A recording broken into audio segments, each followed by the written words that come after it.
রঙ্গিলা ভাবের কন্যা, অঙ্গেতে রূপের বন্যা, সাজুগুজু কইরা রে তুই কোনখানে যাস, তোরে দেখা খাইল এবার সব পোলারা ক্রাশ। গানটা গাচ্ছিলাম, কোথা থেকে এক মেয়ে এসে আমার গালে ঠাস ঠাস দুটা থাপ্পড় মারল। আমি হা কইরা মেয়েটার দিকে তাকিয়ে আছি আর বোঝার চেষ্টা করছি কি হচ্ছে। এবার মেয়েটা বলল, মেয়ে দেখলেই টিস করতে মন চায়।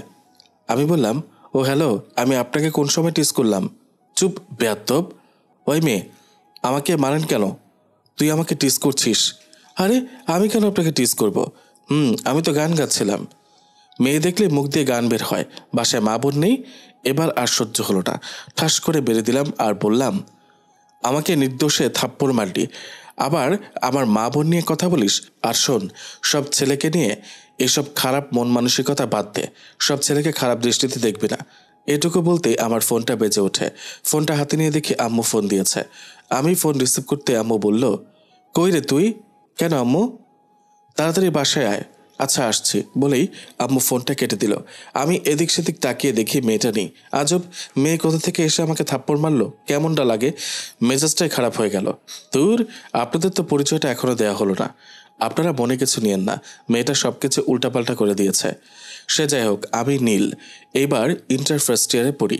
এখন এটুকু জেনে রাখুন, বাকিটা পরে জানবেন। আমি বাসায় চলে এলাম। বাসায় আসতেই আমার ছোট বোন বলল, ভাইয়া তোর গালে কিসের দাগ? আর বলিস না, মশা মারতে গিয়ে একটু জোরে মেরেছিলাম তাই। ও, তোকে আম্মু ডাকে? যাচ্ছি। আমি আম্মুর রুমে চলে এলাম। এসে আম্মুকে বললাম, আম্মু কি জন্য এত জরুরি তলব? আম্মু বলল, আজ এক জায়গায় যাব আমি। কোথায় আম্মু? আরিয়ানের জন্য মেয়ে দেখতে যাব। আরিয়ান হচ্ছে আমার বড় ভাই। ভাইয়া কই আম্মু? তার রুমে আছে। আমি ভাইয়ার রুমে চলে এলাম। এসে দেখে ভাইয়া শুয়ে আছে। আমি ভাইয়ার কাছে গিয়ে বললাম, ভাইয়া আজ নাকি আম্মু মেয়ে দেখতে যাবে? কে বলল? আম্মু ভাইয়া। আচ্ছা, তাহলে ঠিক শুনেছিস। মেয়ের পিকচার দেখেছ? হ্যাঁ দেখেছি। দেখি তো ভাইয়া, তোকে দেখালে কি হবে? আরে দেখি না ভাইয়া, আজ তো মেয়ে দেখতে যাবি, তখন দেখিস। ভাইয়া যা তো। আমি রুমে চলে এলাম।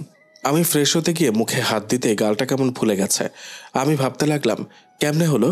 কিছুক্ষণ ভাবার পর মনে হলো মেয়েটার থাপ্পড়ের কথা। উফ, কি থাপ্পড়টাই না দিল, এখনো ব্যথা করছে। মেয়েটার হাতে এত জোর কোথা থেকে পেল? চিকন একটা মেয়ে, আমার মনে হয় মেয়েটাকে বাতাসে উড়িয়ে নিয়ে যাবে। সে যাই হোক, মেয়েটা দেখতে খারাপ না, তবে সুযোগ পেলে ছাড়ছি না। আর আমিও একটা থাপ্পড় দিয়েছি। আমি যখন থাপ্পড় দিয়েছি, মেয়েটা তখন গালে হাত দিয়ে রাগী ভাব নিয়ে দাঁড়িয়েছিল। তখন দেখতে পুরোই ক্রাশ। আমি ফ্রেশ হয়ে রেডি হয়ে নিলাম। অতপর আমরা মেয়ে দেখতে চলে এলাম। আমাদেরকে একটা রুমে বসতে বলল। আমি বসে থাকার পাত্র নই। আমি পুরো বাসাটা ঘুরে ঘুরে দেখতে লাগলাম। না, বাসাটা সুন্দর করে সাজানো। আমি দেখতে দেখতে একটা রুমে চোখ আটকে গেল। আপনারা আবার অন্য কিছু মনে করবেন না। আমি একটু ভালো করে দেখে নিলাম। না, আমি যা ভেবেছি তাই। আপনারা হয়তো ভাবছেন আমি কি দেখেছি। আর রাস্তায় যে মেয়েটা আমাকে মেরেছে, সেই মেয়েটাকে দেখে আমার চোখ আটকে গেছে। এবার মেয়েটা আমাকে দেখে চমকে গেল আর গালে হাত দিল। মেয়েটা গালে হাত দিতে কেমন নড়ে উঠল। মনে হয় আমার থাপ্পড়টা একটু জোরে পড়েছে। মেয়েটা আমার কাছে এসে বলল, তুই তো দেখছি আমার পিছু পিছু আমার বাসা অব্দি এসে পড়েছিস, তোর সাহস তো কম না? আমি বললাম, এই যে একটু ভদ্রভাবে কথা বলা যায় না? ভদ্রতা আমি এমন ছেলের সাথে করি না। এখনও আমার গালটা ব্যথা করছে। আজ যদি বাসায় মেহমান না থাকতো, তাহলে তোকে যে আমি কি করতাম তাও জানি না আমি। আমি বললাম, তাই নাকি? তা কি করতেন? মেয়েটা বলল, তোকে তো আমি বলেই আশেপাশে তাকাচ্ছে, মনে হয় কিছু খুঁজছে। আমি পরিস্থিতি স্বাভাবিক করার জন্য সেখান থেকে চলে এলাম আম্মুর কাছে। আমাকে দেখে আম্মু বলল, কিরে এতক্ষণ কোথায় ছিলি? এখানে আম্মু। ও, মেয়ে দেখেছ আম্মু? না, একটু পরেই ইয়া বড় একটা ঘোমটা দিয়ে একটা মেয়ে এলো। আমার আর বুঝতে বাকি রইল না যে এটাই সেই মেয়ে যাকে আজ আমরা দেখতে এসেছি। মেয়েটা এসে সালাম দিল। মেয়েটা বলল, আসসালামু আলাইকুম। ওয়ালাইকুম আসসালাম। কেমন আছেন? ভালো, তুমি? ভালো। তোমার নামটা কি? নুসরাত জাহান নিশি। যাক বাবা, মেয়েটা যেমন সুন্দরী তার নামটাও তেমনই সুন্দরী। আমি ভাইয়ার দিকে তাকিয়ে দেখে ভাইয়া এক দৃষ্টিতে তাকিয়ে আছে নিশির দিকে। আমার মনে হয় মেয়েটা সিলেক্ট হয়ে গেছে। আর সিলেক্ট হবেই বা না কেন, সব দিক দিয়ে ভালো।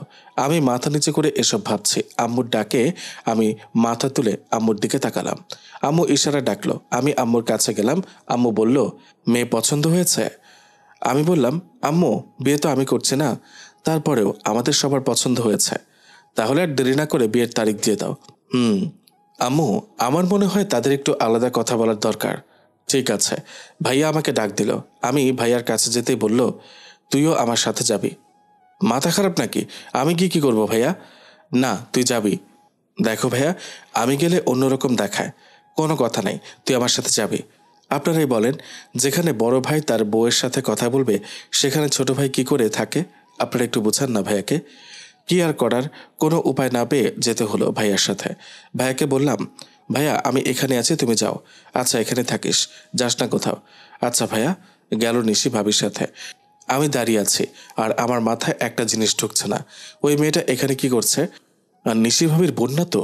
যদি হয় আর ভাইয়ার সাথে নিশি ভাবির বিয়ে হয়, তাহলে এই মেয়ে তো আমাকে ছাড়বে না। দূর, মেয়েটার নামও তো এখনো জানি না, তবে মেয়েটা দেখতে অনেক সুন্দরী। আমি এসব ভাবছি, অমনি কে যেন আমার কান টেনে ধরলো। আমি পিছনে তাকিয়ে দেখি, এতক্ষণ যার কথা ভাবছি সেই আমার কান ধরে। আমি বললাম, কি করছেন? ছাড়েন। এখানে কি করছিস? পাহারা দিচ্ছি। কাকে? ভাইয়া আর ভাবিকে। তার সাথে? তার সাথে কি? তা জেনে আপনি কি করবেন? আর আপনার নামটাই তো জানা হলো না। আমি নীল। মেয়েটা বলল, আমি নীলা। বাহ, আপনার তো আমার নামের সাথে মিল আছে। কিরকম? নীল আর নীলা সেম টু সেম। এরই মাঝে ভাইয়া চলে এলো। দেখলাম ভাইয়ার মুখে হাসি লেগে আছে। আমি ভাইয়ার কাছে গিয়ে বললাম, ভাইয়া কি খবর? চল। চলো। আমি আর ভাইয়া চলে এলাম। আম্মু আর আব্বু বিয়ের দিন ধার্য করে। আম্মু বলল, এই মাসের 15 তারিখ বিয়ে, সবাই সম্মতি দিল। তারপর আমরা খাওয়া দাওয়া করে বিদায় নিয়ে চলে এলাম বাসায়। বাসায় এসে ফ্রেশ হয়ে খেয়ে শুয়ে পড়লাম। একটু পরে ভাইয়া এসে বলছে, আম্মু নাকি আমাকে ডাকে। আমি শোয়া থেকে উঠে আম্মুর কাছে গিয়ে বললাম, আম্মু আমায় ডেকেছ? মাহি নাকি কি নেবে, তাকে নিয়ে যেত। মাহি আমার ছোট বোন। আমি বললাম, এখন? এখন কেন? কাল থেকে তো বিয়ের কেনাকাটা করতেই হবে, তখন না হয় কিনে নিবে। মাহি পাশে বসেছিল। তখন মাহি বলল, না আজকে কিনবো। আমি পারবো না, ভাইয়ার সাথে যা। ভাইয়া বলল, আমার সময় নেই নীল, তুই নিয়ে যা মাহিকে। মাহি বলল, তোমাদের কাউকে নিয়ে যেতে হবে না, থাকো তোমরা, আমি গেলাম, বলেই হন হন করে চলে গেল। আব্বু বলল, নীল তুই নিয়ে যা। আব্বু, যা তো, মেয়েটা রাগ করে চলে গেল। হ্যাঁ, আরও মাথায় করে রাখো, বলেই চলে এলাম। দূর, ভাল লাগছে না। ছোট বোন একটু জেদি, যা বলবে তাই করবে। আসলে আমার আর কোনো বোন নেই, আমরা 2 ভাই 1 বোন। ও ছোট, তাই সবাই তাকে ভালোবাসে। আমিও যে আদর করি না তা নয়, আমিও অনেক ভালোবাসি আমার ছোট বোনকে। তাও আমাকে তুই তুই করে বলে, ও আমার ছোট হয়েও। মাঝে মাঝে আমি কনফিউজড হয়ে যাই, আমি বড় নাকি মাহি বড়। সে যাই হোক, তাকে নিয়ে মার্কেটে গেলাম। তার পছন্দ মতো কিছু কেনাকাটা করে বাসায় চলে এলাম। আজকে শরীরটা অনেক দুর্বল লাগছে, তাই শুয়ে পড়তেই ঘুমিয়ে পড়লাম। এইভাবে কেটে গেল 10 দিন। বিয়ের আর মাত্র 5 দিন আছে। আত্মীয় স্বজন সবাই চলে এলো। সবাই বিয়ের কেনাকাটা নিয়ে ব্যস্ত। এইভাবে কেটে গেল আরও 3 দিন। কালকে গায়ে হলুদ। এখান থেকে কে কে যাবে সেটা ঠিক করা হলো। মাহি এসে আব্বুকে বলল, আব্বু আমিও যাব। তুই তো যাবি, আর কে কে যাবে? আম্মু বলল, যখন যাবি তখন দেখে নিস। মাহি চলে গেল। আজ গায়ে হলুদ দিতে যাচ্ছে, সাথে আমাকেও যেতে হচ্ছে। আমার ভাবিদের বাসায় গিয়ে আমার সাথে যারা এসেছে তারা হলুদ দিচ্ছে। আমি দাঁড়িয়ে দেখছি, পেছন থেকে কে যেন আমার মুখে হলুদ দিয়ে দৌড় দিল। আমি পেছন দিকে তাকিয়ে দেখি নীলা। একটু পরে আমার মুখ জ্বলছে। কি ব্যাপার? মুখে হলুদ দিলে জ্বলবার কথা তো নয়, তাহলে কি দিয়েছে? আমি মুখ থেকে হলুদ এনে দেখি, এটা তো হলুদ না, এটা তো মরিচের গুঁড়া। হায় হায়, করেছে কি মেয়েটা? আমি দ্রুত পানি নিয়ে মুখ ধুয়ে নিলাম, কিন্তু একটু দেরি হয়ে গেল। আর যা হবার তা হয়েই গেল। বুঝতে পারছেন মুখে মরিচের গুঁড়া দিলে কি হয়? আমারও তাই হয়েছে। এরপরে আর দেখা মিলল না শয়তান্নির সাথে। এদিকে আমার অবস্থা একেবারে শেষ। বাসায় এসে ফ্রিজ থেকে বরফ নিয়ে আমার মুখে দিলাম। এখন কিছুটা কমেছে। ওই সময় যদি সামনে পেতাম তাহলে কি করতাম তা নিজেও জানি না। মেয়েটা ভাগ্য ভালো, তবে আমি একটা সুযোগের অপেক্ষায় আছি। আজ বিয়ে, আমরা সবাই গেলাম বিয়ে বাড়িতে। ভাইয়াকে নিয়ে বরের স্টেজ সাজানো হলো। আমিও ভাইয়ার সাথে বসে আছি, আর আমার সাথে মাহিও বসে আছে। আমি আশেপাশে তাকিয়ে ময়দা সুন্দরীগুলোকে দেখতে লাগলাম। না, একটাকেও ভালো লাগে না, তবে একটাকে একটু ভালো লাগে, কিন্তু মেয়েটার অহংকার বেশি, তা দেখেই বোঝা যাচ্ছে। একটু পরেই খাবার নিয়ে এলো আমাদের জন্য। নীলা আমার দিকে তাকিয়ে হাসছে, বুঝলাম না কেন হাসছে। আমার মনে হয় কালকের ওই কাজের জন্য হাসছে। নীলার সাথে আরও কয়েকটা মেয়ে এলো, মনে হয় তার কাজিন হবে। নীলা ভাইয়ার হাত ধুয়ে দিল আর টাকা চাইলো। আমি বললাম, টাকা দেওয়া হবে না। কেন দেওয়া হবে না? হাত তো ভাইয়া নিজেই ধুয়ে নিতে পারত। ওসব বুঝে না, টাকা চাই। না, দিব না। এত কিপটা কেন? ও হ্যালো, যেভাবে টাকা চাইছেন মনে হয় টাকা আপনি আমাদের দিয়েছেন। মুখ সামলে কথা বলেন। এবার ভাইয়া বলল, দিয়ে দে না। আপনারা ভাবছেন ভাইয়া আমাকে দিতে বলল কেন? আসলে বিয়েতে আসার আগে ভাইয়া আমার কাছে সব টাকা দিয়ে দিয়েছে। মাহিও বলল, ভাইয়া দিয়ে দে। না, দিব না। নীলা বলল, টাকা না দিলে খেতেও দিব না। কি আর করার, এমনিতে অনেক ক্ষুধা লেগেছে, তাই দিয়ে দিলাম। আমি টাকা দিয়ে দিলাম, বললাম এখানে দেখবেন না প্লিজ। নীলা তাই করলো। আসলে একটা 500 টাকার ভেতরে অনেকগুলো 2 টাকার নোট দিয়ে দিয়েছে। নীলা একটু পরে এসে হাজির, আর আমার দিকে রাগী লোক নিয়ে তাকিয়ে। আমিও বুঝে গেলাম এইভাবে তাকানোর মানে। আমি নীলার দিকে তাকিয়ে মুচকি হাসি দিয়ে চোখ টিপ দিলাম। ব্যাস, কাজ হয়ে গেল। নীলা রাগে পুরো মুখ লাল হয়ে গেছে। আজ যদি বিয়ে বাড়ি না হতো তাহলে মনে হয় আমাকে আস্ত রাখতো না। তবে নীলা অনেক চেষ্টা করেছে এর শোধ তোলার জন্য, কিন্তু পারেনি। এখন বউ নিয়ে বাসায় আসার পালা। আমি এবং ভাইয়ার সাথে মাহিও গেল। আমি ভাইয়ার পেছনে দাঁড়িয়ে আছি। পেছন থেকে ছোট একটা মেয়ে আমার পাঞ্জাবির নীলার শাড়ির আঁচল বেঁধে দিল। তা আবার নীলা দেখে নেই, আমিও দেখে নিয়েছিলাম। ভাবলাম একটু মজা করা যাবে। ভাইয়া আর ভাবিকে নিয়ে যখন রুম থেকে বাইরে বের হব, তখন আমি একটু দ্রুত বাইর হতে গিয়ে টান লেগে গেল, নীলা পড়ে গেল। আমি পেছনে তাকিয়ে এমন একটা ভাব করলাম যেন আমি কিছুই জানি না। অনেকগুলো মানুষ থাকায় নীলা লজ্জা পেল, আর কিছু বলল না। তবে ওর চোখ থেকে বোঝা যাচ্ছে সুযোগ পেলে আমাকে যে কি করবে আল্লাহই ভালো জানে। তাই আমাকে খুব সাবধানে চলাচল করতে হবে। সে যাই হোক, বউ নিয়ে আমাদের বাসায় চলে এলাম। বাসায় নীলাও সাথে এসেছে। আমি ফ্রেশ হয়ে শুয়ে পড়লাম। সকালে কে জানি আমার শরীরে পানি দিল। আমার শরীরে পানি অনুভব করায় আমি ঘুম থেকে লাফ দিয়ে উঠে পড়লাম। সামনে তাকিয়ে দেখি মাহি আর নীলা দুজন হাসছে। আমি বললাম, কি ব্যাপার মাহি, তুই আমার রুমে আসলি কি করে? ভাইয়া, তুই শোয়ার সময় মনে হয় দরজা লক করে ঘুমাসনি, তাই বলে আমার শরীরে পানি ঢেলে দিবি? মাহি বলল, পানি আমি দেইনি, নীলাপু দিয়েছে। কি? হুম, বলেই চলে গেল। কি সাংঘাতিক মেয়ে। আমি ফ্রেশ হয়ে নিচে এলাম। এসে দেখি সবাই ভাবিকে ঘিরে বসে আছে। আমিও গেলাম সেখানে। আমাকে দেখে ভাবি বলল, দেবর সাহেব এতক্ষণে ঘুম থেকে ওঠার সময় হলো? না উঠে পারি ভাবি? কেন, কি হয়েছে? তেমন কিছু না। এই সময় নীলা বলল, আপু তোমার দেবর আজকে রাতে হিসু করে দিয়েছে। নীলার কথা শুনে সবাই হাসতে লাগলো, সাথে নীলাও। ভাবি বলল, তুই কি করে জানলি? মাহি আমাকে নিয়ে গিয়েছিল তাকে ডাকতে। ভাবি, এটা কিন্তু বেশি হয়ে যাচ্ছে। ও, সত্যি কথা সবসময় বেশি লাগে। ও হ্যালো, নীলা তুই থাম তো। ঠিক আছে। নীল, হ্যাঁ বলেন ভাবি। নীলা কি যেন আইসক্রিম আর ফুচকা খাবে, তোমার ভাইয়াকে বললাম। তার নাকি সময় নেই, তুমি একটু যাও তো ওর সাথে। মাহিকে নিয়ে যাক। মাহি একটা বাচ্চা মেয়ে, ও পারবে না। কিন্তু ভাবি, কোনো কিন্তু নাই, যাও তো। নিয়ে গেলাম বাহিরে। আমার দুই পাশে দুজন হাঁটছে। হঠাৎ করে নীলা তার পা আমার পায়ের সামনে বাড়িয়ে দিল। আমি নীলার পায়ে বেঁচে নিজেকে ঠিক রাখতে না পেরে পড়ে গেলাম।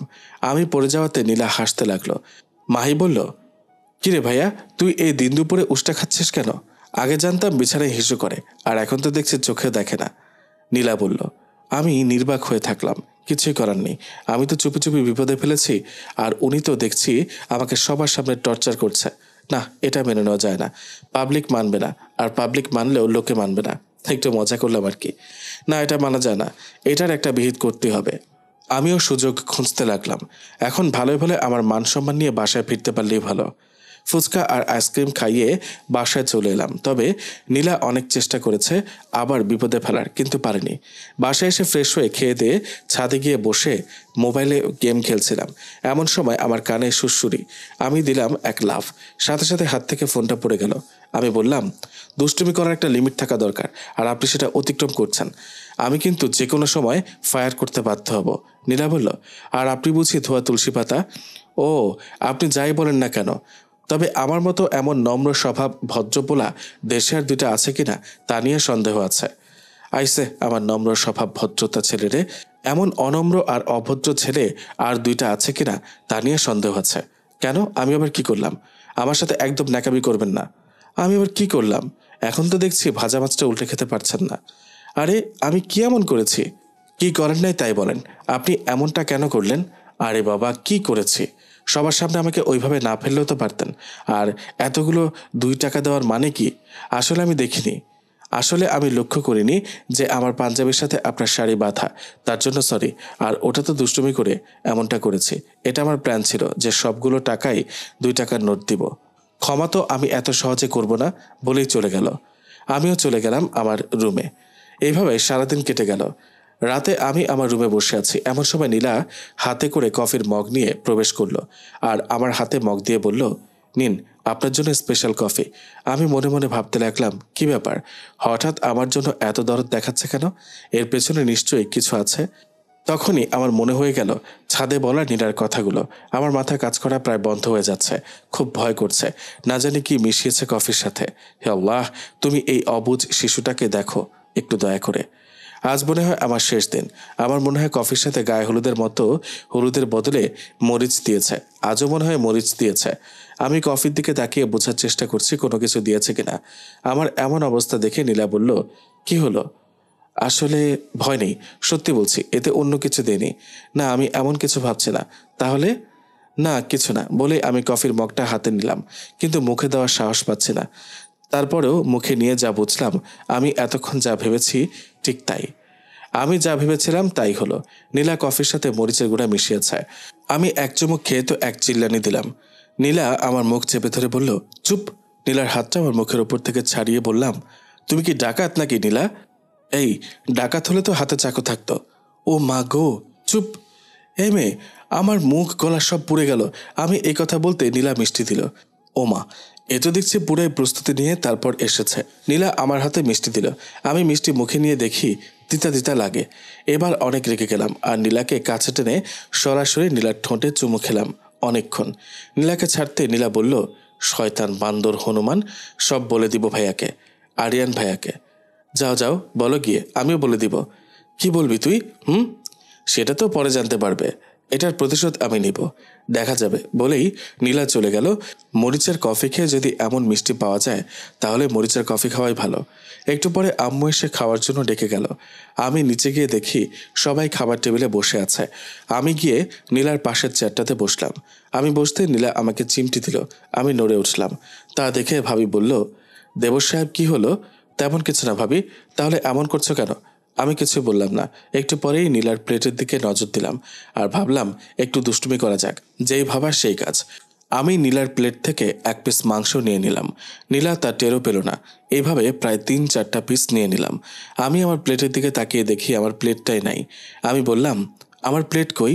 আম্মু বলল, তাহলে এতক্ষণ যে খেলি সেটা কোথা থেকে এলো? তোর সামনে থেকে প্লেট নিল, তুই কোথায় ছিলি? আমি তো হায় হায়, একটুর জন্য সত্য কথাটা মুখ ফসকে বেরিয়ে পড়েছিল। আম্মু বলল, কি বলতে চেয়েছিলে বল? না মানে আমি নিচের দিকে তাকিয়ে খাচ্ছিলাম। না, তুই অন্য কিছু বলতে চেয়েছিলে। দূর, আমি খাবো না বলেই উঠে চলে গেলাম সেখান থেকে। ভাবি বলল, নীল দাঁড়াও, যেও না, খেয়ে যাও। আমি সোজা চলে এলাম আমার রুমে। একটু পরেই ভাবি এলো হাতে প্লেট নিয়ে। বুঝতে বাকি রইল না যে এটা আমার জন্য খাবার নিয়ে এসেছে। ভাবি বলল, এই যে স্যার, খেয়ে নিন। আমি কিছু বললাম না। কি হলো? খাবো না আমি।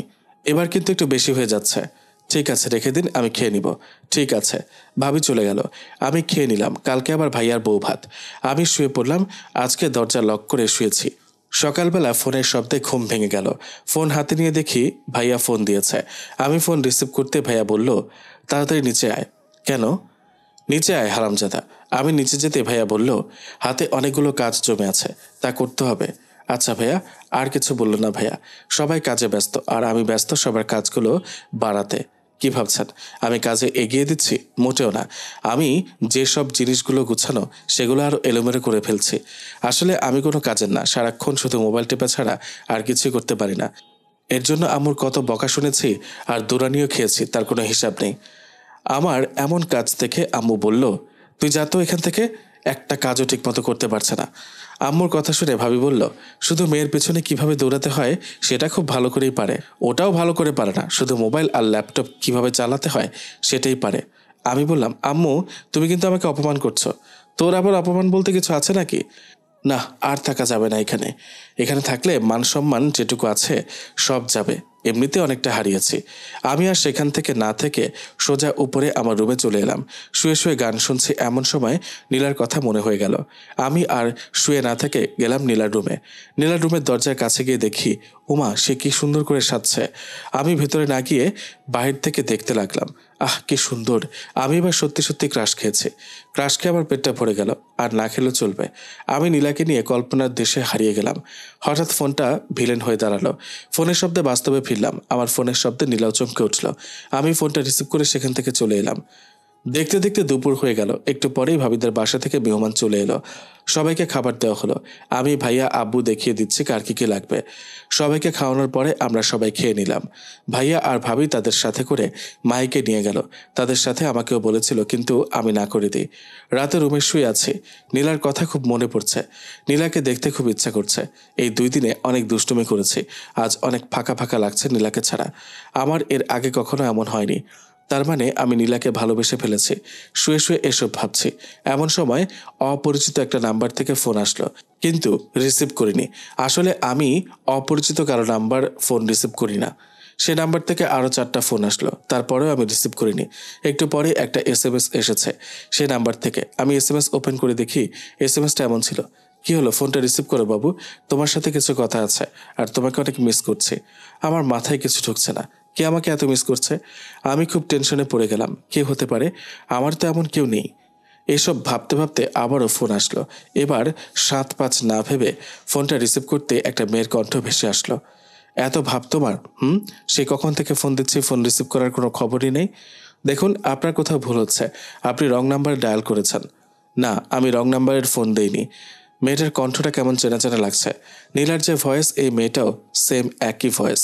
আর নীলাই বা কেন হতে যাবে? কিন্তু আমার কেন জানি সন্দেহ হতে লাগলো যে এটা নীলার ভয়েস, আর কারো না। আমি বললাম, দেখুন, আপনার কোথাও ভুল হচ্ছে। নীলের বাচ্চা, তোরে কিন্তু এবার থাপড়াবো আমি। আমি কি করেছি যার কারণে আপনি আমাকে মারবেন? তুই একটা চোর, তোকে আমি ছাড়ছি না। আরে আজব তো, আমি কখন চুরি করেছি সেটা জানি না, তবে তুমি চুরি করেছ সেটা জানি। তোমাকে আমি পুলিশে দেব। আরে আমি কি চুরি করেছি সেটা বলবেন তো? না কি? আর কে আপনি? আমি কে তা না হয় পরে জানতে পারবে। আর তুমি আমার সবচেয়ে দামি জিনিসটাই চুরি করেছ, আমার মনটা চুরি করেছ। তুমি অনেক বড় চোর। আমার সব কিছু চুরি করে তোমার কাছে নিয়ে রেখে দিয়েছ। কি মহা মুশকিলে পড়লাম রে বাবা। কি সব আবল তাবল বলছে, আমি কিছুই বুঝতে পারছি না। আর সবচেয়ে দামি জিনিস বুঝতে পারছি না। আর আমি কখন তার মন চুরি করেছি? আমার মনে হয় মেয়েটার মাথার কোনো তার কাটা আছে, তা না হলে এসব বলবে কেন? আমি বললাম, দেখুন, আপনার কোথাও ভুল হচ্ছে। না, কোনো ভুল করি নাই তো। মেয়েটাকে আর কোনো কথা বলতে না দিয়ে ফোনটা কেটে দিলাম। তোর আর ভাল লাগে না। একটু পরেই আবার ফোন দিল। আমি রিসিভ করিনি। এভাবে আরও 6টা ফোন দিল। এবার কোনো উপায় না পেয়ে রিসিভ করলাম। আমি ফোন রিসিভ করতেই মেয়েটা বলল, তোর সমস্যা কি? কোনো সমস্যা নেই, তাহলে ফোন রিসিভ করছিলেন না কেন? তাতে আপনার সমস্যা কি? আর কে আপনি? অনেক সমস্যা, তাই তো বারবার ফোন দিচ্ছি। আমি কি বলেছি তার উত্তর দেন। নামটা জানা কি খুব জরুরি? নাম বললে আমার সাথে কথা বলবে তো? যদি না বলো তাহলে আমার নাম বলবো না। বলবো। সত্যি তো? আমার নাম নীলা। নাম শুনে আমি যেন আকাশ থেকে বললাম। আমি প্রথমে যা ভেবেছিলাম তাই হলো। আমি বললাম, কি নীলা? সত্যি নীলা? তুমি? সত্যি আমি। কিন্তু আমি তোমার সবচেয়ে দামি কি জিনিস চুরি করেছি? আরে বোকা, তুমি তো আমাকে চুরি করে নিয়ে গেছো। আমি তোমাকে কখন চুরি করেছি? আর তোমাকে চুরি করলে তো আমার কাছে থাকতে। আমার সব কিছুই তো তোমার কাছে আছে, শুধু আমার দেহটা এখানে আছে। তোমাকে অনেক ভালোবেসে ফেলেছি নীল। I love you. কিন্তু নীলা, এটা কখনো হয় না। কেন হয় না? দেখো, এটা কেউ মেনে নেবে না। কেউ মানুক বা না মানুক তাতে কিছু যায় আসে না। আর মানবে না কেন? একই পরিবারের 2 মেয়েকে কেউ বিয়ে দেবে না। কে বললো তোমাকে? তুমি মিলিয়ে নিও। আমি এসব কিছু বুঝি না, আমি শুধু তোমাকেই চাই। কি বলবো কিছুই বুঝতে পারছি না। আমিও যে নীলাকে ভালোবাসি না তা কিন্তু নয়, কিন্তু একই ফ্যামিলিতে 2 মেয়েকে কেউ বিয়ে দিতে চাইবে? আপনারাই বলেন। নীলা বলল, কি হলো, কথা বলছো না কেন? কি বলবো বলো? তোমাকে দেখতে খুব ইচ্ছে করছে, আসো না আমাদের বাসায়, তোমাকে দেখবো। তোমার কি মাথা খারাপ? এখন কেমনে যাব? এখন তো রাত হয়ে গেছে। মাথা এত খারাপ হলে তো কবেই পাবনা চলে যেতাম। এখানে তোমার প্রেমে পড়তাম নাকি? তা আমার প্রেমে পড়ে কোথাও ব্যথা পাওনি তো? পেয়েছি। তা কোথায় পেলে? মনে ব্যথা পেয়েছি। কেমনে? তোমাকে দেখতে পাচ্ছি না, তাই মনে অনেক কষ্ট হচ্ছে। ও, এসব বাদ দাও তো। তোমাকে দেখবো কেমনে সেটা বলো। চলে আসো আমাদের বাসায়। দূর, এইভাবে হবে না তো। তোমার ইমো আছে? আছে। কোন নাম্বারে? যে নাম্বারে কথা বলছো? ও আচ্ছা, ঠিক আছে, তুমি ডাটা চালু করো। আমি ডাটা চালু করতেই নীলা ফোন দিল। তার সাথে আরও কিছুক্ষণ কথা বলে শুয়ে পড়লাম। সকালে ঘুম থেকে উঠে ফ্রেশ হয়ে নিচে আসতে আম্মু বলল, নীল। আম্মু বলো। আরিয়ান ফোন দিয়েছিল। কি বললো ভাইয়া? তোকে যেতে বলেছে। আমি তো যাওয়ার জন্য এক পায়ে রাজি, কিন্তু আম্মুকে বুঝতে দিলাম না। আমি বললাম, কিন্তু আম্মু, আমার ভালো লাগছে না। কিন্তু আরিয়ান তোকে যেতে বলেছে। ভাইয়া যেহেতু যেতে বলেছে তাহলে তো যেতেই হয়। আমি খেয়ে আমার রুমে এসে নীলাকে ফোন দিলাম। নীলা ফোন রিসিভ করে বলল, সকাল সকাল কি মনে করে ফোন দিলেন স্যার? এমনিই ফোন দিয়েছিলাম। আচ্ছা ঠিক আছে, রাখি। আরে না না, তা কখন আসছো? আমি যে আসছি তা তুমি কি করে জানলে? সেটা পরে বলবো, এখন বলো কখন আসছো? না আসবো না, নীলা মন খারাপ করে বলল। আচ্ছা ঠিক আছে। আমি আর কিছু বলতে না দিয়ে ফোন রেখে দিয়ে রেডি হয়ে ভাবিদের বাসায় যাওয়ার জন্য রওনা দিলাম। মাহির জন্য চকলেট নিয়ে নিলাম। আর এই প্রথম ভাইয়ার শ্বশুর বাড়ি যাচ্ছি, খালি হাতে যাওয়া যায় নাকি? ভাবিদের বাসায় এসে বেল বাজাতে ভাবি দরজা খুলে দিল আর বলল, কি দেব সাহেব, আসতে এত দেরি হলো যে? একটু কাজ ছিল তো তাই। ও ভেতরে আসো। আমি ভাবির হাতে ব্যাগগুলো দিয়ে সবার সাথে কুশল বিনিময় করে ভাবিকে বললাম, তা এত জরুরি তলব কিসের জন্য ম্যাডাম? মাহিনা তোমাকে দেখতে ইচ্ছে করছে খুব, তাই? ও, তা মাহি কোথায়? নীলার সাথে আছে। ও আচ্ছা, বলে আমি সেখান থেকে চলে এলাম। আসলে আমাকে দেখার ইচ্ছা নীলার, কিন্তু সেটা মাহিকে দিয়ে বলিয়েছে, তা আমি ভালো করেই বুঝতে পারছি। নীলাকে ফোন দিলাম, ফোন রিসিভ করছে না। 6টা ফোন দিলাম কিন্তু করলো না। সকালের ওই বিষয়টার জন্য হয়তো রেগে আছে আমার উপর। আমি মাহিকে খুঁজে বের করলাম। মাহি আমাকে দেখে দৌড়ে আমার কাছে এসে বলল, ভাইয়া এসেছিস? আমাকে দেখতে নাকি খুব ইচ্ছে করছে তোর? আরে দূর, আমার না। তাহলে? নীলা আপুর। কি? আমার সাথে ভাব মারবি না, আমি সব জানি। আর নীলা আপু আমার কাছ থেকে তোর নাম্বার নিয়েছে। যাক বাবা, এ তো দেখছি মেঘনা চাইতে বৃষ্টি। নীলা দেখছি মাহিকে পটিয়ে ফেলেছে। আর মাহিকে পটানো কোনো ব্যাপার না, তাকে চকলেট আর গেমস খেলতে দিলেই হলো। আমি বললাম, তা তোর নীলা আপু কোথায় রে? ছাদে। যা, আমার চকলেট কই? আমি মাহিকে চকলেট দিয়ে নীলার জন্য কয়েকটা রেখে দিলাম, যেটা একটু পরে কাজে লাগবে। আমি সেখান থেকে ছাদে এসে দেখি নীলা গাছে পানি দিচ্ছে। বাহ, ভালো কাজ করতে পারে দেখছি। আমার জন্য ভালোই হলো। আমি নীলাকে ফোন দিলাম। নীলা ফোন হাতে নিয়ে আবার রেখে দিল। আরও 2টা ফোন দিলাম, কিন্তু ফলাফল একই। আমার প্রতি এত অভিমান জমে আছে তার। কি করা যায়, একটু আইডিয়া দেন তো আপনারা আমাকে। কি করবো কিছুই বুঝতে পারছি না। অনেক ভেবে একটা আইডিয়া মাথায় আসলো, দেখি কাজে লাগে কিনা। আমি পেছনে তাকিয়ে দেখলাম কেউ আছে কিনা। না, কেউ নেই। আমার আবার ভয়ও করছে। ভয়কে জয় করে নীলাকে পেছন থেকে গিয়ে জড়িয়ে ধরলাম। আমি জড়িয়ে ধরাতে নীলা ভয় পেয়ে গেল আর বলল, কে? কে? ভয় নেই। ও তুমি? আর আমাকে জড়িয়ে ধরেছো কেন? আমার ফোন রিসিভ করছিলে না কেন? ওই সময় ফোন কেটে দিয়েছিলে কেন? তাই বলে এতগুলো ফোন দিলাম তারপরেও রিসিভ করবে না? না। এত রাগ নীলা? রাগ করে যদি এমন কিছু পাওয়া যায় তাহলে তো রাগ করাটাই ভালো। কিরকম? আমি যদি রাগ না করতাম তাহলে কি তুমি আমাকে এইভাবে জড়িয়ে ধরতে পারতে? মানে না। তাই বলে এমন করবে? তুমি যখন বাসায় এসেছো দেখেছি, আর আবার ছাদেও এসেছো, সেটাও আমি দেখেছি। আমি চাইছিলাম দেখতে যে তুমি কি করো। তা কি দেখতে চেয়েছিলে? আমি যেটা চেয়েছিলাম তুমি ঠিক তাই করলে। ও তাই? জানো, তোমাকে দেখতে খুব ইচ্ছা করছিল, কিন্তু কোনো উপায় না পেয়ে মাইকে দিয়ে তোমাকে আসতে বলেছি। বুদ্ধি আছে। দেখতে হবে না বউটা কার? কার বউ? কার আবার? তোমার? ওমা, এ তো দেখে আমার বউ হয়ে গেল, আর এখন আমি বিয়ে করিনি। বলেই নীলাকে ছেড়ে দিলাম। আমি ছেড়ে দেওয়াতে নীলা আমার দিকে ঘুরে দাঁড়িয়ে বলল, কি হলো, ছেড়ে দিলে কেন? কেউ যদি দেখে ফেলে? কেউ দেখবে না। আমি কোনো রিস্কে যেতে চাই না। রিস্ক মানে? যদি কেউ দেখে নেয় তখন? দেখলে সমস্যা কি? আচ্ছা নীলা, আমাদের সম্পর্কটা কি মেনে নেবে? নিবে। তুমি কি করে বুঝলে? আপু কিছুটা বুঝে গেছে আমাদের মাঝে কিছু একটা হচ্ছে। কি? আরে ভয় পেও না। ভয় না পাওয়ার কি আছে? তুমি এত ভয় পাও কেন? একটু ভয় তো করবেই। ও, চলো নিচে যাই। আর একটু থাকি না? না, আর থাকা লাগবে না, প্লিজ। না নীলা, আর কোনো কথা না বলে আমি নীলার জন্য যে চকলেটগুলো এনেছিলাম সেগুলো দিলাম। নীলা চকলেটগুলো নিয়েই খেতে শুরু করে দিল। আমি নিচে আসতে ভাবি ডাক দিল, কি দেব সাহেব, কই ছিলেন এতক্ষণ? ছাদে ছিলাম ভাবি। তা ছাদে কি দেখলে? ময়না পাখি, টিয়া পাখি দেখেছি। আমি এই কথা বলতে ভাবি হাসতে লাগলো। সাথে সবাই হাসতে লাগলো। ভাবি হাসতে হাসতে বলল, তা পাখিগুলো কেমন দেখতে? অনেক সুন্দর ভাবি। আমার থেকেও বেশি সুন্দর? আরে না, আপনার থেকে বেশি সুন্দর হবে কেন? আপনার সাথে অন্য কারো তুলনা হয় না। আমার কথা শুনে নীলার দিকে তাকিয়ে দেখে নীলার হাসি মাখা মুখটা নিমেষে কালো হয়ে গেল, আর রাগে মুখ লাল হয়ে গেল। এরে, এখন কি হবে? কেন ভাবির এত প্রশংসা করতে গেলাম? একজনের জন্য আমার সংসারে আগুন লাগিয়ে দিলাম। এই আগুন নেভানোর ক্ষমতা আমার নাই, আর আমার মনে হয় না এই আগুন ফায়ার সার্ভিসে নিভাতে পারবে। আমার কথা শুনে ভাবি বলল, থাক থাক, আর পাম দিতে হবে না, পরে ফেটে যাব তো। আমি কিছু বললাম না। আর কি বা বলবো? আমার সংসারে আগুন কিভাবে নেভাবো সেই টেনশনে মরছি আমি। ভাবি বলল, যাও খেয়ে নাও। একটু পরে ভাবি। কেন? এমনিতেই। কোনো কথা নাই। আচ্ছা আচ্ছা ঠিক আছে। আমি খাবার টেবিলে গিয়ে বসলাম। ভাবি খাবার দিল। আমি খাবার নিয়ে বসে আছি, খাচ্ছি না। আসলে খাবার খেতে ইচ্ছা করছে না, শুধু নীলার কথা মনে পড়ছে। ভাবি আমার এমন পরিস্থিতি আর নীলার রেগে চলে যাওয়াতে কিছুটা বুঝতে পারছে বলে মনে হয়। আমি অল্প কিছু খেয়ে উঠে পড়লাম আর মাহিকে ডাকলাম। মাহি এসে বলল, তোর জন্য ছাদে অপেক্ষা করছে মনে হয়, আজ তোর খবর আছে। দেখ কি পাকনা মেয়ে। আমি ডাকার সাথে সাথে বুঝে গেছে তাকে কেন ডাকা হয়েছে। আমি আর কিছু না বলে ছাদে গেলাম। আমি ছাদে গিয়ে দেখি নীলা দাঁড়িয়ে আছে। আমি কাছে যেতেই নীলা ঠাস করে আমার গালে থাপ্পড় বসিয়ে দিল। আমি গাল হাতে ধরে দাঁড়িয়ে আছি, কিছু বললাম না। নীলা বলল, আমাকে রাগাতে খুব ভালো লাগে তাই না? এবারও নিশ্চুপ। আমাকে কেন রাগাও? আমি বললাম, আসলে আমি এরকম কিছু চাইনি, আর তাছাড়া একটু দুষ্টুমি করে বলেছি, এতে রাগার কি আছে? রাখবো না তো কি করব? তুমি আপুর প্রশংসা কেন করবে? আরে তুমি সিরিয়াসলি নিচ্ছ কেন?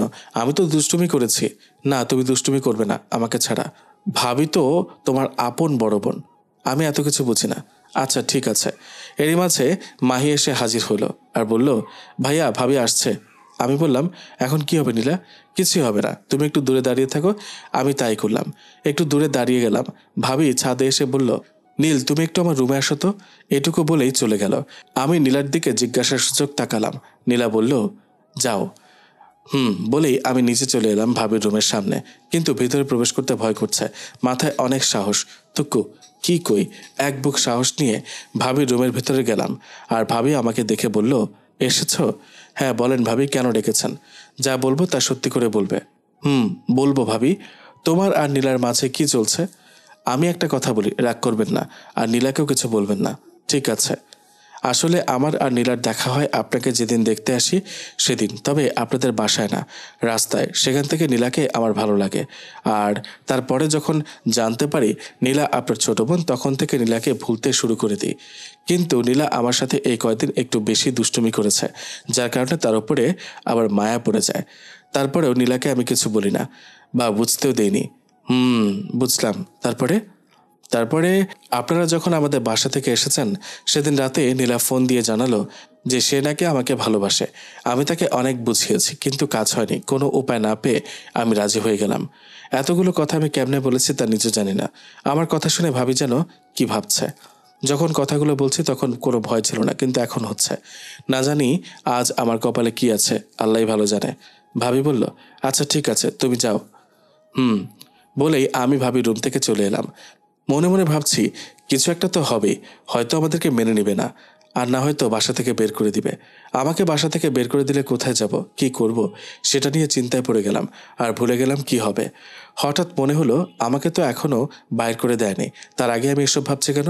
ধুর, আমি আসলে এক লাইন বেশি বুঝি। তা না, এসব ভাবছি কেন? যা হবার হবে, এখন এসব না ভাবাই ভালো। আর না ভেবেই পারছি না। তবে এটা নিশ্চিত যে আমার ওপর একটা ঝড় বয়ে যাবে, হোক সেটা বড় বা ছোট। বসে বসে এসব ভাবছে এমন সময় কে জানি পেছন থেকে আমার চোখ চেপে ধরলো।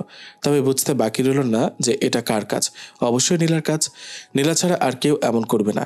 আমি চোখের উপর থেকে নীলার হাত ছাড়াতে ছাড়াতে বললাম, নীলা। বলো। কি আর বলবো? কেন, কি হয়েছে? কি হয়নি তাই বলো। ভাবি তো সব জেনে গেছে। সত্যি? বলেই আমাকে জড়িয়ে ধরল। কি আজব মেয়ে। এদিকে টেনশনে আমি মরছি, আর সে খুশিতে আত্মহারা হয়ে গেছে। কেমনটা লাগে আপনারাই বলেন। আমার মনে হয় মেয়েটার মাথায় কোনো তার কাটা আছে, তা না হলে কেউ এমন করে? আপনারা আবার নীলাকে এসব কিছু বলবেন না যে আমি তাকে এসব বলেছি। তা না হলে আমি যাও কয়েকদিন বেঁচে থাকতাম, তাও হবে না, সোজা আমাকে মেরে ফেলবে। সে যাই হোক, গল্পে আসা যাক। আমি বললাম, নীলা, তাহলে তো ভালোই হলো। কিছু ভালো হয়নি। এখন কি হবে একটু ভেবে দেখেছ? আর দূর, তুমি শুধু শুধু টেনশন করছো। আরে বইন, আমার একটু একা থাকতে দে না। হায় হায়, এ কি বললাম? এখন কি হবে? মনে হয় এখন আমার উপরে ছোটখাটো একটা ঝড় বয়ে যাবে। ওরে বাবা রে বাবা, এ তো দেখছি শুধু ঝড় হবে না, সাথে ইট পাটকেল পড়বে। তুক্কু কি সব আবল তাবল বলছি। নীলা আমার দিকে রাগীভাবে তাকিয়ে বলল, কি বললে? এই রে, এখন কি বলবো কিছুই বুঝতে পারছি না। আমি তো বলেছি আমাকে একটু একা থাকতে দাও, এটাই তো বললাম। না, আরও কিছু বলেছ। আরও কিছু কি বলেছি? তুমি আমাকে বোন বললে। কেন বললে আমি তোমার বোন হই? আরে তোমার শুনতে ভুল হয়েছে। না, আমি ঠিক শুনেছি, তুমি আমাকে বোন বলেছ। আরে না, আমি বলেছি আমাকে একটু একা থাকতে দাও না বউ। না, তুমি মিথ্যা বলছো। তোর ভাল লাগে না। এমনি আছি, আমার কি হবে একটু পরে সেই টেনশনে। আর এখন যা শুরু করেছে, আমি মনে হয় পাগল হয়ে যাব। কেউ আছোনি আমার জন্য? পাবনা সিট বুকিং দাও। আমাকে পাগল বানাতে বেশি সময় লাগবে বলে মনে হয় না। এরই মাঝে আমার ফোনটা বেজে উঠল। আমি ফোন হাতে নিয়ে দেখি ভাইয়া ফোন দিয়েছে। মনে হয় ভাবি ভাইয়াকে সব বলে দিয়েছে। ভয়ে আমার হাত কাঁপছে। ফোনটা যে রিসিভ করবো সেই ক্ষমতাটাও নেই আমার। তারপরেও ফোনটা রিসিভ করতে ভাইয়া বলল, কোথায় তুই? কেন ভাইয়া? তোকে দেখতে খুব ইচ্ছে করছে। আমি আমার 32 দাঁত বের করে একটা হাসি দিয়ে বললাম, আমাকে দেখার কি আছে? একদম হাসবি না, তাড়াতাড়ি তোর ভাবির রুমে আয়। আচ্ছা বলেই ভাইয়া ফোন রেখে দিল। আমি ভাবছি কি হবে তা নিয়ে। যদিও ভাইয়ার শ্বশুর বাড়ি, সেই সুবাদে তেমন কিছু বলবে বলে মনে হয় না। পাশ থেকে নীলা বলল, কে ফোন দিয়েছিল? ভাইয়া। তা কি বলল? বলেছে আমাকে নাকি দেখতে ইচ্ছে করছে। ও ভালো তো, যাও। আমি আর কিছু না বলে চলে এলাম আর ভাবির রুমের দিকে এগোতে লাগলাম। আমি যত এগোচ্ছি ততই আমার বুকের ভেতর ধুকধুক করছে। আমি দরজায় নক করতেই ভাবি এসে দরজা খুলে দিল আর বলল, এসো ভেতরে এসো। ভাইয়া শুয়েছিল। আমাকে দেখে উঠে বসে বলল, কী সব শুনছি এসব? হ্যাঁ, কি শুনছো ভাইয়া? এই তুই যে এমন ভাব করছিস যে ভাজা মাছটা উল্টে খেতে পারিস না। কি শুনেছ বলবে তো নাকি ভাইয়া? শুনলাম তুই আর নীলা একে অপরকে নাকি ভালোবাসাবাসি করিস। সত্যি তো। কোনো প্রকার সন্দেহ থাকলে নীলাকে জিজ্ঞেস করতে পারো। ভাইয়া ভাবিকে উদ্দেশ্য করে বলল, নীলাকে ডাকো তো। ভাবি নীলাকে ফোন দিয়ে এখানে আসতে বলল। আর একটু পরে নীলা চলে এলো। নীলা আসতে ভাইয়া বলল, কি শুনছি এসব নীলা? যা শুনেছেন ঠিকই শুনেছেন ভাইয়া। তোমরা যা করছো তাকে ঠিক? নীলা বলল, ঠিক না ভুল তা জানি না, তবে এইটুকুই জানি, নীল ছাড়া আমার পৃথিবীটাই অচল। ভাইয়া বলল, এক থাপ্পড় দিয়ে সবকটা দাঁত ফেলে দিব। বেশি হয়ে যাচ্ছে। আমি এত কিছু বুঝি না, নীলকে আমার চাই। ভাবি বলল, তুই কি নীলকে সত্যি ভালোবাসিস? নীলা বলল, আপু। ভাইয়া বলল, তোমরা যা শুরু করেছো তা কিন্তু ঠিক না। আর এক ফ্যামিলিতে 2 মেয়েকে কেউ বিয়ে দিতে চাইবে না। নীলা বলল, ভাইয়া আমি এত কিছু বুঝি না, নীলকে আমার চাই, যে কোনো মূল্যেই। দেখো নীলা, এই কথাটা মুখে বলা যতটা সহজ কিন্তু বাস্তবায়ন করা অনেক কঠিন। আপু তুমি কিছু একটা বলো না। ভাবি বলল, আমি কি বলবো বল, তোর ভাইয়া তো ঠিকই বলেছে। নীলা, কান্না করো না, আমি দেখছি কি করা যায়। ভাইয়া বলল, ভাইয়া ঠিক আছে যাও। নীলা চলে গেল। আমি ভাইয়ার কাছে গিয়ে বললাম, ভাইয়া যাই করো না কেন, আমি আর নীলা দুজন দুজনকে অনেক ভালোবাসি। আর আমার চেয়ে বেশি নীলা আমাকে বেশি ভালোবাসে। আর আমাকে পাওয়ার জন্য নীলা সব করতে পারবে। তবে আমি পারবো না যে সেটা না, আমিও সব কিছু করতে পারবো। তাই বলছি যা করবে একটু ভেবে কাজটা করো। বলেই আমি চলে এলাম। ছাদে চলে এলাম। ছাদে এসে দেখি নীলা কান্না করছে। আমি নীলার কাছে গিয়ে নীলার কাঁধে হাত রাখতে নীলা পেছনে ফিরে আমাকে জড়িয়ে ধরে কান্না করে দিল আর বলল, তোমাকে ছাড়া আমি বাঁচব না নীল। এইভাবে কান্না করো না প্লিজ, কিছু একটা করো। করব। এবার কান্না বন্ধ করো। ঠিক আছে। নীলা আর কান্না করলো না, আমাকে জড়িয়ে ধরে আছে। আমি বললাম, যদি আমাদের সম্পর্ক মেনে না নেয় তাহলে কি করবে? বাসা থেকে পালিয়ে যাব। পালিয়ে গেলে কি সব সমস্যার সমাধান হয়ে যাবে? কখনো হবে না। কেন? দেখো, পালিয়ে গেলে হয়তো আমরা দুজন সুখী হব, আবার সুখী হতেও পারবো না। আর আমরা পালিয়ে গেলে আমাদের দুজনের বাবা মা কষ্ট পাবে। তুমি কি বলতে চাইছো? আমি বলতে চাইছি যে বাবা মা কষ্ট পাবে এমন কোনো কাজ করো না। আর আমার মনে হয় না তা করবে নীলা। মাহি এসে বলল, ভাইয়া তোকে ডাকে। যা, আমি আসছি। নীলা এখন আমাকে জড়িয়ে ধরে আছে। আমি বললাম, এবার ছাড়ো, ভাইয়া ডাকছে। না, ছাড়বো না। নীলা প্লিজ এমন করো না। ঠিক আছে ছাড়বো, তবে তবে কি? আমাকে একটা চুমু দাও। ঠিক আছে। আমি নীলার কপালে একটা চুমু দিলাম। এখানে না। তাহলে? নীলা তার ঠোঁট দেখিয়ে বলল, এখানে। আমি পারবো না। কেন? লজ্জা করে নীলা। ওরে বাবারে, বলেই নীলা আমার ঠোঁটে চুমু দিয়ে দিল আর আমাকে ছেড়ে দিয়ে বলল, চলো। দুজন নিচে চলে এলাম। নিচে আসতে ভাইয়া আমাকে বলল, আজকে বিকেলে চলে যাব আমাদের বাসায়। ভাইয়া, নীলার আব্বুকে বলেছিলে? তারা না করে দিয়েছে। কেন ভাইয়া? 2 মেয়েকে এক ফ্যামিলিতে বিয়ে দেবে না, এটা কারণ? আর অন্য কোনো কারণ নেই তো ভাইয়া? না, এটাই। ও কি আর করার। বিকেলে খাওয়া দাওয়া করে বাসায় চলে এলাম। তবে আসার সময় নীলাকে দেখে নাই। বাসায় এসে আম্মুর রুমে গেলাম। আম্মু আমাকে দেখে বলল, কখন এলি? এইমাত্র আম্মু। ও আম্মু, তোমাকে কিছু বলতে চাই। বল। আম্মু, আমি নীলাকে ভালোবাসি, আর যদি বিয়ে করতে হয় তাকেই করব। নীলা মানে? ভাবির বোন আম্মু। তারা মানবে তো? তুমি কি বলো আম্মু? মেয়ে দেখতে তো ভালোই আছে। তাহলে আমাদের বিয়ের কথা বলো। তোর আব্বু আসুক, দেখে কি বলে।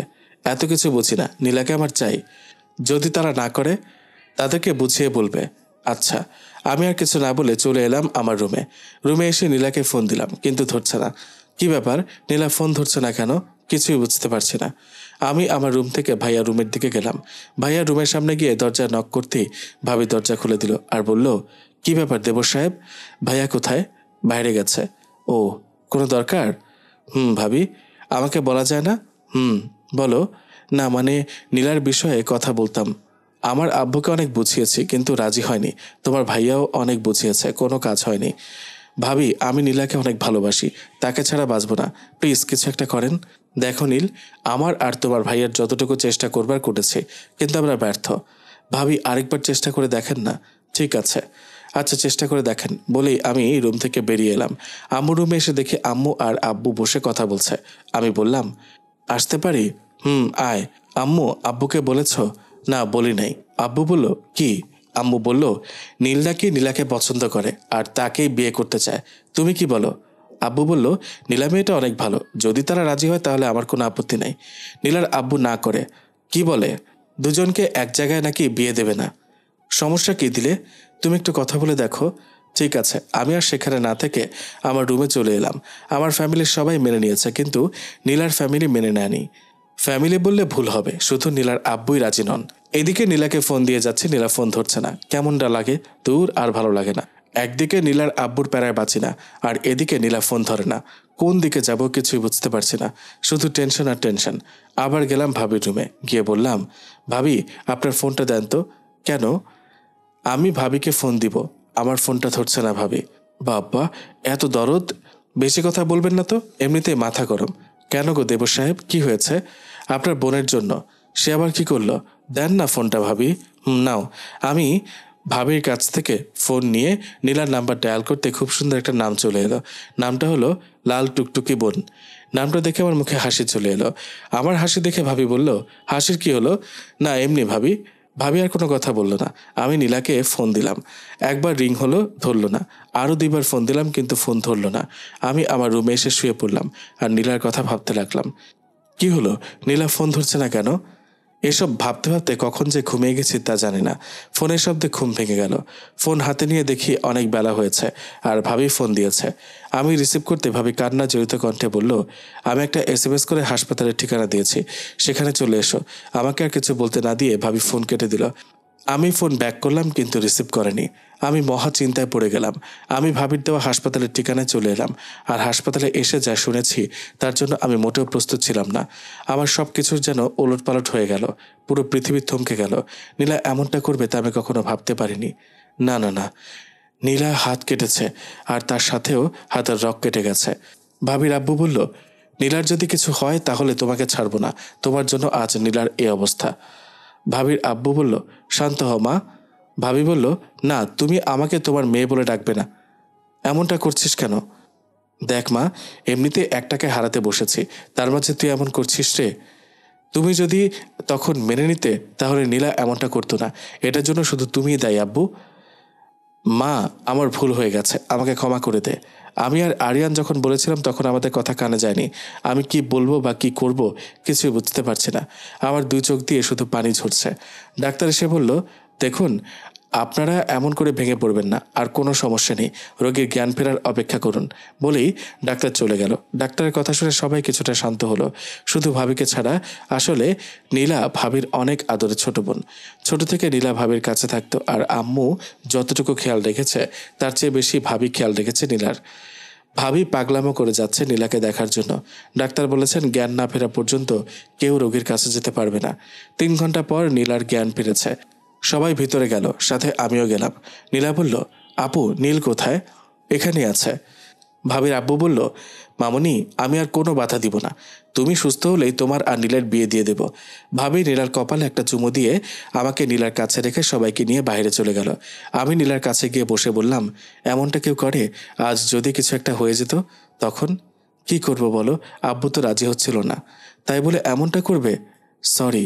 সরি বললেই বাকিটুকু বলার আগেই নীলা ওর হাত দিয়ে আমার মুখ চেপে ধরে বলল, চুপ। আমি নীলার হাত ছাড়িয়ে বললাম, নীলা বলল, আমাকে একটু জড়িয়ে ধরো না। কিন্তু কোনো কিন্তু নয়, আর এখানে তো আমাদের কেউ কিছু বলবে না, সবাই তো মেনে নিয়েছে। আমি আর কিছু না বলে নীলাকে জড়িয়ে নিলাম আমার বাহুডোরে। আর কোনো ভয় নেই, নেই কোনো বাধা আমাদের আলাদা করার আল্লাহ ইচ্ছা ছাড়া। এইভাবে শুরু হলো আমাদের ভালোবাসা। যদি দুজন পরস্পর দুজনকে চায় তাহলে কারো ক্ষমতা নেই আল্লাহ ছাড়া তাদের আলাদা করার। পৃথিবীর সকল ভালোবাসা যেন পূর্ণতা পায় সে কামনায় রইল।